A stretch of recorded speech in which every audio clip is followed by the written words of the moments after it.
Peggy 18.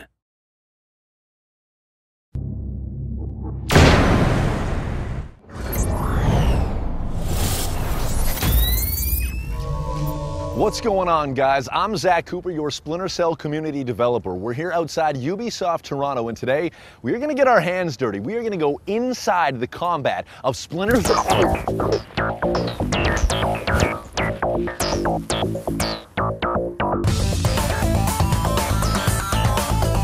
So picking up where we left off, now that I'm fully conscious again. Awesome.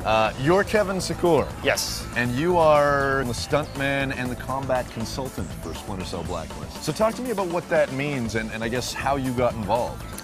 Well, the guys at Ubisoft had a very specific sort of vision for this game. The sound feature that we wanted to create was being one fluid movement all the time, you know, as though very Panther-like.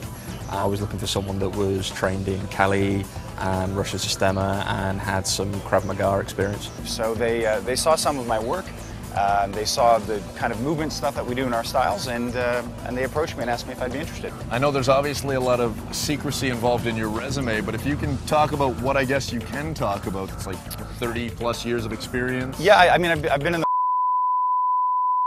it all blends together. And what are we talking about when we talk about martial arts? For you in particular, what do you use? What arts have sort of come together to make up Kevin Secor's art? It's tough. I mean, I started, you know, karate, jiu-jitsu, kung fu, Russian Sistema, Kali, and some Silat, Muay Thai, ground wrestling, plus a lot of law enforcement and defensive tactics training. So just a little bit. Now, when it does blend together, I mean, what is it that we're going to see in Splinter Cell Blacklist? Unmatched flow. We are going to see a level of fluidity that I believe has not been in games before. So delving a little bit deeper into the combat, there's lethal, there's non-lethal. This is probably foolish of me to ask, but can you maybe demonstrate some of it? Yeah, absolutely. Some of the basics, of course, we have a basic sort of vascular restraint, so we can choke in this position, you know, with two hands. We can choke here, suppressing the mouth. You can find the ones you like. Listen to this one, right? Oh, that's it. Yeah. Chest.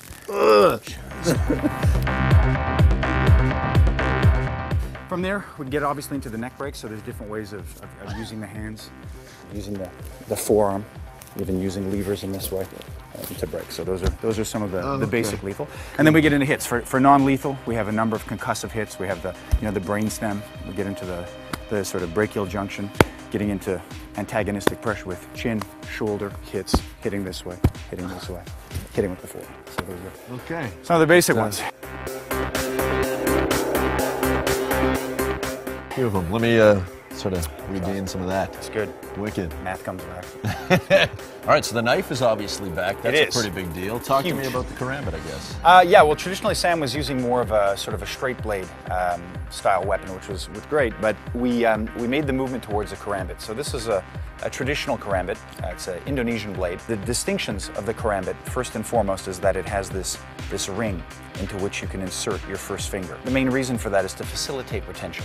The inner edge can be used for hooking actions, rending, tearing, and the outer action, because of the arch, has a more sort of fluid curve. And the curved blade gives you all of the same sort of impaling and stabbing capacities as a straight blade. So one of the distinctions, because of that curve, it allows me to sort of use it to sort of emphasize, you know, I could be going for you know, tendon slices, but using it for quite good control. I can be accessing muscles in the neck, whatever the case is. So it gives you a lot more. One of the options you're going to be seeing Sam using quite often is sort of can openers, where he can use the, you know, for either intimidation or actually, you know, impaling and using it as a handle.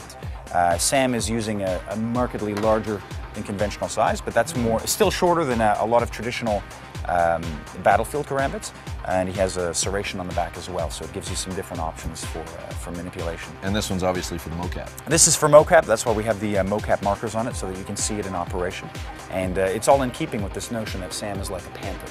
And so one of the traditional names for a karambit is the panther's claw. And so it fits very much with the stealth elements. We probably could have demonstrated that one on me. We might have been able to. We have Kevin and Eric working together, and it becomes difficult to kind of tell who's doing which movements at times. The first day on set, I remember seeing them walking side by side, and you know, in between takes and everything, they were just training. and it was like we were trying to get them together as much as we possibly could. That ended up helping Eric think almost what would Kevin do, but then they've both started to think together what would Sam do. Eric is an absolute gift to this game. He's a joy. I mean, he's a student. He's passionate. He's open. He's put in so much time in his tactical training, in learning the craft. And, you know, I'm not a stunt guy. I'm a defensive tactics guy that was brought in. So the first faux pas that I make is I'm big into contact a lot of times. Eric doesn't shy away from it. He goes towards it. There's never been an instance in this game when Eric has done anything other than surprise me with how quickly he's evolving. So he's just, he's embodying, I would say he's channeling his inner Sam Fisher pretty well. I don't want any surprises. I had no idea what I was going to see in Kevin. I was expecting him to be trained. I was expecting him to be controlled. I wasn't expecting him to be as creative. With Kevin, I find that I'll see him do things. That will change maybe my perception of a move that I wanted to do. He'll be using his hand behind him to kind of erase footprints when he's moving stealthily and everything. And there's things like that I really like that I feel that we could bring to the animation. He brings the action element of Fisher to the game for me. Nice. Good enough? So there it is.